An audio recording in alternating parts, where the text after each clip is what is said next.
Okay, let's start with an idea that might seem, well, completely backwards. What if the most powerful force for change in history isn't actually brute strength, but what looks like weakness? We're going to explore how real, lasting authority isn't about controlling people, but about truly, deeply influencing them. In this quote, this is pretty much the key to, well, everything we're about to unpack. See, when you can't rely on force or just telling people what to do, a whole different set of tools, way more enduring ones, start to emerge.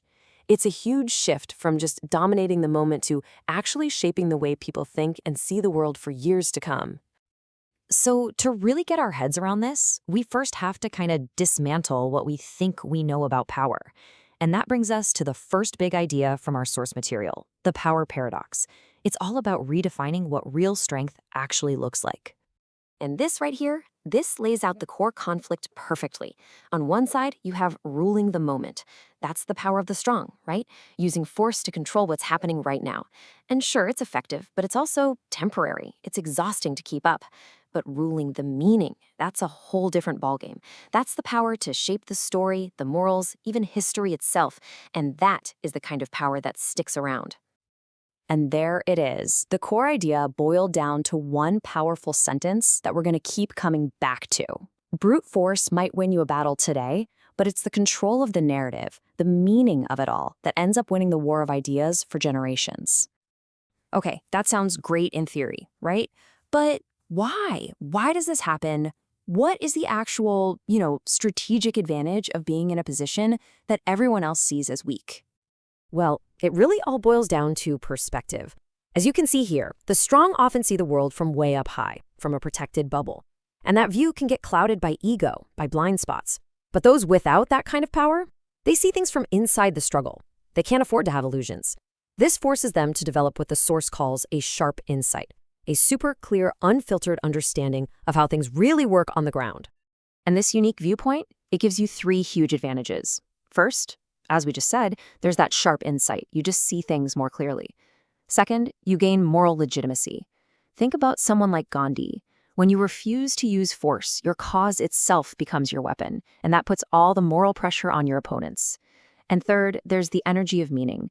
This is that deep empathy and resilience that's forged in hardship, something that raw power can just never, ever replicate. All right, so we've talked about the why. Now let's get practical. Let's talk about the how. How do you actually use this authority in the real world? Well, the source material gives us a fantastic guide, laying out three very different paths to influence. And to make this super clear, these models are brought to life through three really powerful archetypes from nature: the ant, the bee, and the butterfly. Each one represents a totally unique strategy for turning that lack of traditional power into a profound, lasting impact. So let's really dig into these three schools of impact. We're going to see how the ant, the bee, and the butterfly each have a unique approach, and how they actually build on one another as they move from the power of discipline all the way to the power of pure inspiration. All right, first up, the school of the ant. This is all about silent, steady, cumulative impact. It's not about big, flashy gestures. It's about the massive change that happens because of small, consistent actions. And, this is crucial, the power of words. The ant's whole philosophy is wrapped up in this one simple but powerful question.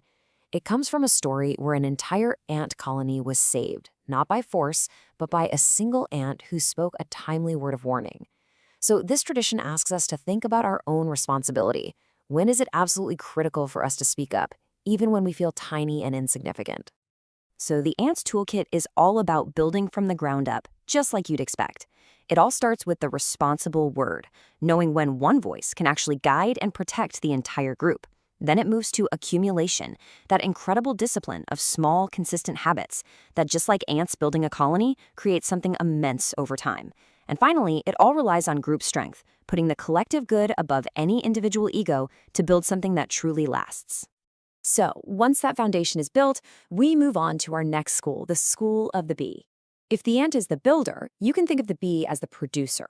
This school is all about creating real, tangible benefits for the public, where every action isn't just random, but is guided by a crystal clear, productive vision. And the bee's core question challenges us to see with purpose. I mean, think about it. A bee doesn't just wander around aimlessly, right? It has this incredible internal map. It knows exactly how to tell a flower full of nectar from a plastic one. So it asks us, are we just being busy or are we actually being productive? What's our strategic vision? The bee's power, it stands on these three pillars. It all begins with the power of vision, which is all about selection, the bee choosing only the right flowers. It's about filtering out the noise and grabbing only the most valuable knowledge, the nectar. Next up is the power of system, which is the organized, collaborative work of the hive. And finally, you have strategic production, the magic of turning all that raw material into honey, something of real, tangible value for the whole community. And that brings us to our final school. This one is the most subtle, and maybe, just maybe, the most powerful of all, the school of the butterfly. This is really the peak of the authority of weakness, where you create change not through conflict, not even through production, but through pure, simple inspiration. Now, the butterfly's question, this one is deeply personal. It's about that famous butterfly effect, the idea that one small, graceful act in one place can ripple out and change an entire system somewhere else. It asks us to look past our direct actions and really think about our indirect impact, the trail of meaning we leave behind just by being who we are. In a world that is so loud, what is your quiet effect? The tools of the butterfly are so subtle, but they are absolutely game-changing. Its influence comes from an indirect effect, just shifting the whole atmosphere by its presence. It understands that small actions can carry massive symbolic meaning. And, I think most profoundly, it believes in beauty as resistance. This radical idea that just maintaining your grace, your art, your elegance in a world that's chaotic or oppressive is in itself an incredibly powerful act of defiance.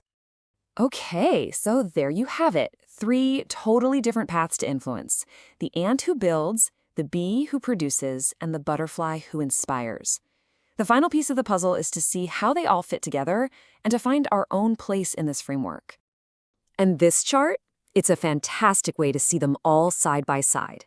The ant asks, "What do you say?" And its core action is to build. The bee asks, "What do you see?" And its action is to activate. And the butterfly asks, "What is your effect?" And its action is to simply express. You can see the progression, right?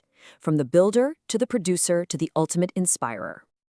And that brings us right back where we started, to that central, powerful truth. The tools of control, they're fleeting. They govern one single temporary moment. But the tools of influence, the responsible word, the strategic vision, the inspiring presence, that's what shapes the long story of history. They rule the meaning. So, of course, we have to end with a question for you. As you move through your world, which path feels like yours? Are you the ant, the one who's building a better future through disciplined, consistent action? Are you the bee, creating real value for your community with a sharp, strategic vision? Or are you the butterfly, inspiring change through the quiet, undeniable power of your presence? The path you choose, well, that's what defines the nature of your authority.